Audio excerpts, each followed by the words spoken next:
এই যে গয়না, গয়না নিয়ে কিন্তু এত ভাবার কিছু নেই, কেননা গয়না ব্যাপারটা অপশনাল।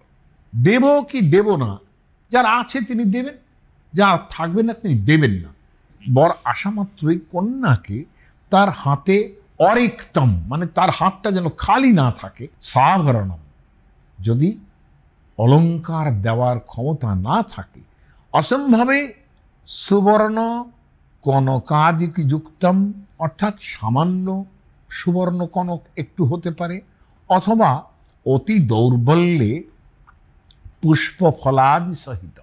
দেখুন সব রকম ব্যবস্থা আছে, অর্থাৎ কিনা তার ক্ষমতা নেই, সে পুষ্প ফল ইত্যাদি দিয়ে হাতটা অরিক্ত রাখবে। চৈতন্য মহাপ্রভুর বিবাহ হয়েছিল হরিতকে দিয়ে, শুধু আমলকি হরিতকে দিয়ে তার বিবাহ হয়েছিল লক্ষ্মীপ্রিয়ার সঙ্গে। এই টাকা পয়সা দিয়ে গয়নার ব্যাপারটা একেবারেই সমাজের সমস্ত বদমাশদের সুরচিত একটা ব্যাপার। এ নিয়ে দুঃখ করারও কিছু নেই, আবার এ নিয়ে একটা স্ফীত হবারও কিছু নেই। এটা নিয়ে এত ভাবারই কোনো কারণ